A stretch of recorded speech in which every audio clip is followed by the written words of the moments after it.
কারো যদি চুল পড়ে, এই চুল পড়ার বিভিন্ন কারণ হতে পারে। যদি শারীরিক কোনো অসুবিধার জন্য চুল পড়ে, তাহলে আমরা সেই মোতাবেক তাকে চিকিৎসা শুরু করি এবং চুল পড়ার আস্তে আস্তে সমাধান করি। সে সকল রোগীর ক্ষেত্রে আসলে সকল কিছু ইভালুয়েশনে পরে প্রথম যে স্টেপটা আমি নিই সেটা হচ্ছে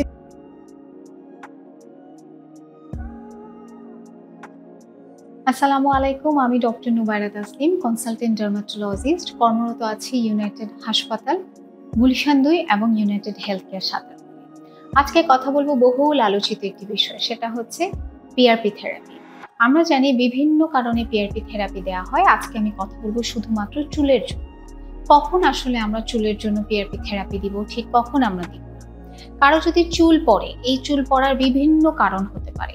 এটা কোনো শারীরিক অসুবিধার জন্য পড়তে পারে, হঠাৎ করে নতুন কোনো কিছু আমরা মাথায় লাগিয়েছি, কিংবা আমার পারিপার্শ্বিক কোনো বিষয়, কিংবা প্রচন্ড স্ট্রেস থেকে শুরু করে এটার পেছনে অনেক কারণ আছে। আমার মূলত প্রথম উদ্দেশ্য থাকে হচ্ছে আমি আমার পেশেন্টের সাথে কথা বলে কি কারণে তার চুল পড়ছে সেটা আইডেন্টিফাই করার চেষ্টা করি। অতঃপর আমি যেটা করি, তাকে বিভিন্ন ধরনের টেস্ট দিই এবং বোঝার চেষ্টা করি তার শারীরিক কোনো অসুবিধার জন্য চুল পড়ছে কিনা। যদি শারীরিক কোনো অসুবিধার জন্য চুল পড়ে, তাহলে আমরা সেই মোতাবেক তাকে চিকিৎসা শুরু করি এবং চুল পড়ার আস্তে আস্তে সমাধান করি। এখন দেখা গেল এমন কেউ এসছেন যে গত 6 মাস 1 বছর ধরে চুল পড়া সমস্যায় ভুগছেন এবং কোনোভাবেই এর থেকে পরিত্রাণ পাচ্ছে না। সে সকল রোগীর ক্ষেত্রে আসলে সকল কিছু ইভালুয়েশনে পরে প্রথম যে স্টেপটা আমি নিই সেটা হচ্ছে পিআরপি থেরাপি। এখানে কিন্তু আমি একটা কথা মনে করিয়ে দিতে চাই, আমি আমার সেন্টারে যেই টিউবটি ব্যবহার করি পিআরপির জন্য, সেই টিউবটি কিন্তু পিআরপির জন্যই তৈরি করা টিউব। এই জায়গাটায় কিন্তু একটা জিনিস আমাদেরকে সবসময় সচেষ্ট থাকতে হবে যে আমরা কিন্তু বিভিন্ন সময় বিভিন্ন জায়গায় দেখি পিআরপির দামের একটা বিস্তর ফারাক থাকে।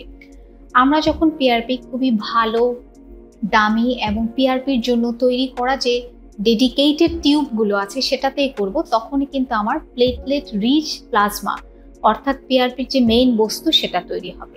কিন্তু আমি যদি কম দামি কাচের কিংবা ল্যাবে পাওয়া যে কোনো টেস্ট টিউব এটা ব্যবহার করি, সেক্ষেত্রে কিন্তু আমার প্লেটলেট পুওর প্লাজমা হবে।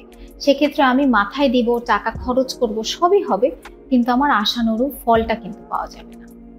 এবং আমি যেটা করি, আমি পিআরপি দেওয়ার পরে আমার রোগীদের মাথায় 30 মিনিট করে একটা লো লেজার লাইট থেরাপি দিই, যেটা হেয়ার ফলিকেলগুলোকে স্টিমুলেট করে এবং যার জন্য হেয়ার গ্রোথটা আরও অনেক বেশি হয়। সাথে করে সে মুখে বায়োটিন খেতে পারে, তার যদি ভিটামিন ডির অভাব থাকে ভিটামিন ডি খেতে পারে, তার যদি মিনক্সিডিলের কোনো দরকার হয় তাহলে সে পয়েন্ট অনুযায়ী এবং তার পার্সেন্টেজ অনুযায়ী ব্যবহার করবে 2 বেলা কিংবা 1 বেলা।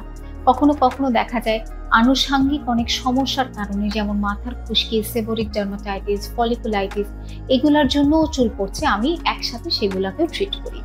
সুতরাং আপনার যদি অনেক বেশি চুল পড়ে এবং আপনি মনে করেন একজন ডার্মাটোলজিস্টের শরণাপন্ন হতে হবে, তাহলে অবশ্যই আপনি স্ক্রিনে দেখানো নাম্বারে যোগাযোগ করবেন। আমি আছি আপনাকে সাহায্য করার জন্য। ধন্যবাদ।